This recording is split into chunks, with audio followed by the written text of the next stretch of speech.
여러분은 세계가 핵전쟁 직전까지 갔던 순간이 있었다는 사실을 아시나요?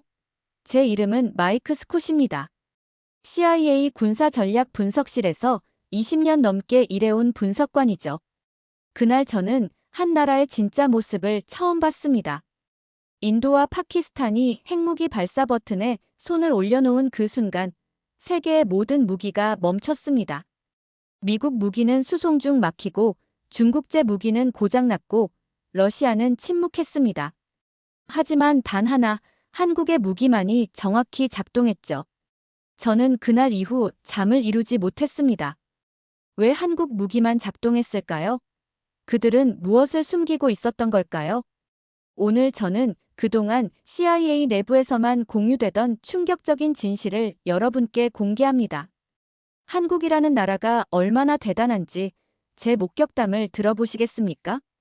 2025년 5월 7일, 저는 사무실에서 커피를 마시며 일상적인 보고서를 검토하고 있었습니다. 그때 비상경보가 울렸죠. 인도와 파키스탄 국경에서 대규모 충돌이 발생했다는 소식이었습니다. 스콧, 상황실로 오게. 상사의 다급한 목소리에 저는 서류를 내팽개치고 달려갔습니다. 상황실 대형 스크린에는 국경지대 위성 영상이 펼쳐져 있었습니다. 양국이 핵미사일을 발사 준비 상태로 전환했다는 빨간 경고등이 깜빡이고 있었죠. 어떻게 된 거죠? 제가 물었습니다. 국경 분쟁이 통제 불능 상태야. 양측 모두 후퇴를 거부하고 있어. 저는 숨을 깊게 들이마셨습니다. 이런 상황은 시뮬레이션으로만 훈련했을 뿐 실제로는 처음이었죠. 우리는 즉시 미국, 중국, 러시아의 중재팀을 투입했습니다. 하지만 모두 실패했습니다. 상황은 시시각각 악화되고 있었습니다. 그런데 그때 예상치 못한 상황이 벌어졌습니다. 위성 화면으로 들어오는 영상에서 인도 측 진지에 설치된 K9 자주포가 움직이기 시작했습니다. 사막의 모래바람과 50도에 육박하는 열기 속에서 다른 무기들은 제대로 작동하지 않았습니다. 미국이 수출한 무기는 수송 중 고장났고 중국산 무기는 전자장비 오류로 멈춰 섰습니다. 하지만 K9 자주포만은 달랐습니다. 저게 뭐지? 동료 분석관이 화면을 가리키며 물었습니다. 한국산 K9 자주포입니다. 제가 답했습니다. K9은 사격 후 단 3분 만에 위치를 옮겨 다시 포를 쏘았습니다. 이런 기동이 3번, 4번 반복되자 파키스탄 측의 대포병 레이더가 혼란에 빠졌죠. 그들은 정확한 위치를 포착하지 못했습니다. K9은 마치 유령처럼 나타났다 사라졌다를 반복하며 전략적 요충지를 정확히 타격했습니다. 이게 가능해? 선임 분석관이 놀란 눈으로 물었습니다. 사실 저도 의아했습니다. 우리 CIA 내부 평가에서 한국산 무기는 중급 수준으로 분류되어 있었거든요. 그런데 눈앞에서 펼쳐지는 광경은 그 평가와 완전히 달랐습니다. K9의 정확한 타격으로 파키스탄 측의 전진 기지가 무력화되자 긴장은 조금씩 완화되기 시작했습니다. 그리고 저는 그때 처음으로 의문을 품었습니다. 도대체 왜 한국 무기만 정상 작동한 거지? 그로부터 이틀 후, 저는 워싱턴 CIA 본부로 긴급 소환되었습니다. 컴퓨터 화면을 통해 전투 현장 영상을 분석하고 있는데 상부에서 연락이 왔죠. 마이크, 이 상황에 대한 자네 의견이 필요해. 즉시 브리핑 준비하게. 저는 기존 자료를 바탕으로 보고서를 준비했습니다. 한국산 무기는 중급 수준으로 미국이나 러시아 무기보다는 성능이 낮지만 가격 경쟁력이 있다라는 평가였죠. 그동안 CIA가 한국 무기를 바라보던 시각이었습니다. 하지만 실제 전투 기록을 보고 저는 충격에 빠졌습니다. 영상을 보면 볼수록 제 표정은 점점 굳어졌습니다. 제 앞에 펼쳐진 데이터는 우리가 알고 있던 것과 너무나 달랐으니까요. K9 자주포는 사격 정확도 97%를 기록했습니다. 극한의 사막 환경에서도 오작동 없이 임무를 완수했죠. 이건 미국의 최신 자주포도 달성하지 못한 수치였습니다. 이건 우리가 알던 수준이 아니야. 저는 자료를 다시 확인했습니다. 혹시 착각인가 싶어서요. 하지만 수치는 명확했습니다. 한국 무기의 실제 성능은 공식 스펙을 훨씬 뛰어넘었습니다. 그날 밤, 저는 사무실에 홀로 남아 한국 무기에 관한 모든 자료를 파헤쳤습니다. 그리고 더 놀라운 사실을 발견했죠. 이건 단순한 우연이 아니었습니다. 어쩌면 한국은 의도적으로 자신들의 실력을 감추고 있었던 것 같았습니다. 브리핑 전날 밤, 저는 잠을 이루지 못했습니다. 머릿속에는 한 가지 질문만 맴돌았습니다. 한국은 누구지? 우리가 진짜로 알고 있는 게 맞는 걸까? 다음 날 아침, 저는 더 많은 자료를 요청했습니다. KF-21 전투기, FA-50 경공격기, K 전차 등 한국의 주요 무기 시스템에 관한 모든 데이터를 수집했죠. 그리고 발견한 사실은 충격적이었습니다. KF-21 전투기는 공식 사양보다 30% 이상 높은 성능을 보였습니다. 레이더 회피 능력, 무장 탑재량, 연료 효율성 모두 공개된 수치를 훨씬 웃돌았죠. FA-50 경공격기는 더 놀라웠습니다. 가격은 F-16의 절반에 불과했지만 실전 성능은 거의 대등했으니까요. 이건 말이 안 돼. 저는 자료를 보며 중얼거렸습니다. K 전차의 데이터를 보고 있자니 더욱 놀라웠습니다. 50도가 넘는 열사 지역에서도 냉각 시스템 문제 없이 완벽하게 작동했죠. 비슷한 환경에서 독일의 레오파르트 전차나 미국의 에이브럼스는 종종 과열 문제를 겪었는데 말입니다. 그리고 가장 놀라운 것은 가파른 고지를 오르는 능력이었습니다. 인도와 파키스탄 국경의 험준한 지형에서도 K 전차만이 성공적으로 고지를 점령했습니다. 이건 우리 미국 전차도 힘든 일이었죠. 갑자기 제 책상 전화가 울렸습니다. 스콧, 한국 무기에 관한 보고서 작성 어디까지 됐나? 거의 완료됐습니다, 국장님. 하지만 알려드릴 게 있습니다. 뭔가? 우리의 평가가 완전히 잘못됐습니다. 한국 무기는 우리가 생각했던 것보다 훨씬 뛰어납니다. 전화기 너머로 침묵이 흘렀습니다. 그리고 국장의 무거운 한숨이 들렸죠. 그래. 사실 나도 그런 의심을 하고 있었네.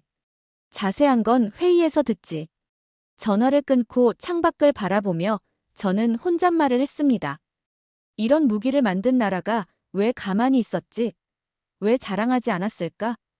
회의 전, 저는 더 깊은 조사를 진행했습니다. 그리고 더 충격적인 사실을 발견했죠. 한국은 수출용 무기를 일부러 축소된 스펙으로 공개하고 있었습니다. 마치 자신들의 진짜 실력을 세계에 보여주고 싶지 않은 것처럼요. 더 놀라운 건 전자전 능력이었습니다. 인도와 파키스탄 충돌 당시 양측은 상대방의 통신을 방해하기 위해 전자전을 펼쳤습니다. 그 과정에서 대부분의 통신 시스템이 마비됐죠. 러시아제 장비도 미국제 장비도 제대로 작동하지 않았습니다. 하지만 한국산 통신 장비만은 끄떡 없었습니다. 저는 그 이유를 파고들었고 놀라운 사실을 발견했습니다. 이건 민간 기술과 군사 기술의 완벽한 결합이잖아. 한국의 방산 기업들은 삼성, 한화, 한컴, 네이버 같은 민간 기술 기업들과 긴밀히 협력하고 있었습니다. 실시간으로 정보를 공유하며 민간의 최첨단 기술을 군사 장비에 적용하고 있었죠. 이건 미국도 쉽게 하지 못하는 일이었습니다. 우리는 정부와 민간 기업 사이에 복잡한 규제와 절차가 있어서 최신 기술이 군사 장비에 적용되기까지 몇 년씩 걸렸습니다. 하지만 한국은 이런 장벽을 극복한 듯 했죠. 민군 통합 지휘 체계. 저는 자료를 정리하며 감탄했습니다. 머릿속에서는 퍼즐 조각이 하나둘 맞춰지고 있었습니다. 한국은 단순히 좋은 무기를 만드는 나라가 아니었습니다. 그들은 전체적인 전략과 시스템을 완벽하게 구축한 나라였죠. 회의실로 향하며 저는 생각했습니다. 이 나라는 무기보다 더 무서운 게 있어. 바로 전략이지. CIA 내부 회의에서 저는 발견한 사실을 공유했습니다. 동료들의 표정은 제가 처음 자료를 봤을 때와 똑같았죠. 충격, 불신, 그리고 약간의 두려움이 섞인 표정이었습니다. 현무 4 미사일의 원형 오차는 불과 1에서 2m입니다. 회의실에서 술렁임이 일었습니다. 이건 세계 최고 수준의 정확도였으니까요.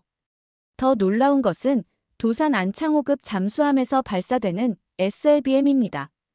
이 미사일은 수중 기동 능력이 뛰어나며 실질적으로 전술핵에 대응할 수 있는 위력을 갖추고 있습니다. 그게 가능한가? 국방부에서 온 관계자가 물었습니다. 네, 가능합니다. 한국은 초정밀 GPS 유도 시스템을 보유하고 있으며 통신 차단에 대비한 백업 알고리즘도 갖추고 있죠. 저는 슬라이드를 넘겼습니다. 다음은 현무 5 미사일에 관한 내용이었습니다. 현무 5는 마하 8 이상의 극초 음속으로 비행합니다. 현재 우리가 보유한 어떤 방어 시스템으로도 요격이 불가능한 속도죠. 회의실은 쥐 죽은 듯 조용해졌습니다. 모두가 이 정보의 의미를 이해하고 있었습니다. 핵무기 없이도 한국은 핵보유국과 맞설 수 있는 능력을 갖추고 있다는 것을요. 회의가 끝난 후 저는 내부 보고서에 한 줄을 덧붙였습니다. 한국은 핵 없이 핵보유국을 무력화할 수 있는 국가입니다. 이 한 줄이 워싱턴의 고위층을 흔들어 놓을 줄은 그때는 몰랐습니다. 저는 한국이 어떻게 이런 나라가 되었는지 더 깊이 조사하기로 했습니다. 그래서 CIA의 오래된 작전 기록들을 뒤적였죠. 그리고 1970년대 한국 파병부대가 중동에서 활약한 기록을 발견했습니다. 베트남전에서도 그렇고 중동에서도 한국군은 미군보다 적은 자원으로 더 효과적인 전술적 성과를 거두었습니다. 하지만 그들은 그 성과를 크게 자랑하지 않았죠.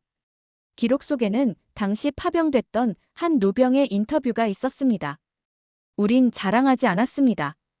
대신 끝까지 싸울 준비만 했습니다. 이 말에 저는 멈칫했습니다. 그리고 그 순간 모든 것이 이해됐습니다. 한국은 자신들의 능력을 과시하는 대신 묵묵히 실력을 쌓아왔던 것입니다. 전쟁의 아픔을 겪은 나라였기에 그들은 생존을 위해 준비해왔던 거였죠. 그래서 지금까지 숨겨온 건가? 저는 그 노병의 눈빛을 상상해봤습니다. 그 눈빛 속에는 자랑보다는 담담함이 있었을 것입니다. 한국이라는 나라의 정신이 그런 게 아닐까요?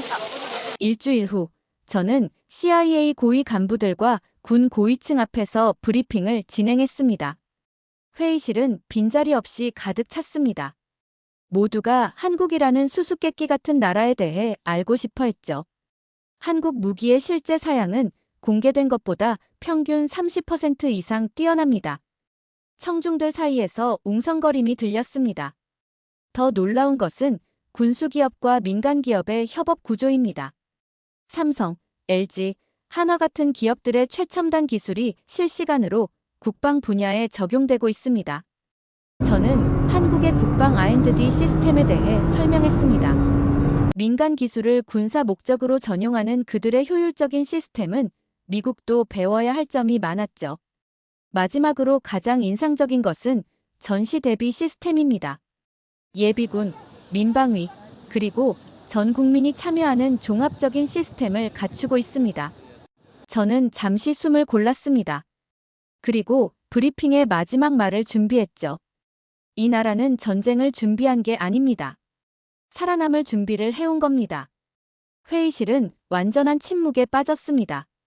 저의 말이 그들에게 깊은 인상을 준 것 같았습니다. 브리핑이 끝나고 질문 시간이 시작됐습니다. 가장 먼저 손을 든 사람은 육군 소장이었습니다. 그렇게 강한데 왜 숨겼지? 보통은 자국의 무기를 과시하려고 하잖나. 이 질문에 저는 잠시 생각에 잠겼습니다. 그리고 제가 찾은 답을 공유했습니다. 진짜 강자는 침묵합니다. 준비된 자만이 가능한 일입니다. 한국은 오랜 역사 속에서 강대국 사이에서 생존하는 법을 배웠습니다. 그들에게 중요한 건 과시가 아니라 실질적인 능력이었던 거죠. 제 말에 회의실 사람들은 고개를 끄덕였습니다. 브리핑 내용은 곧 백악관으로 전달됐습니다. 그리고 며칠 후 저는 한국 외교관과 만남의 기회를 가졌습니다. 이제는 드러내셔야죠. 세계가 한국의 진짜 모습을 알아야 합니다. 제 말에 그 외교관은 미소를 지었습니다. 그리고 잊지 못할 말을 남겼죠. 보여줄 필요 없을 땐 그냥 조용한 게 더 강하니까요. 그 순간 저는 이해했습니다. 진정한 강함이란 과시하는 것이 아니라 필요할 때 묵묵히 해내는 것이라는 사실을요. 오늘 제가 이 이야기를 공개하는 이유는 간단합니다. 세계는 마땅히 알아야 합니다. 동북아시아의 작은 나라, 한국이 어떤 나라인지를요. 그들은 조용했지만 그 침묵 속에 얼마나 강한 힘을 갖추고 있는지를요. 그리고 제가 한국의 무기 성능을 보고 실토한 한마디, 핵전쟁을 막은 건 한국의 무기였습니다. 이 말이 역사에 기록되길 바랍니다.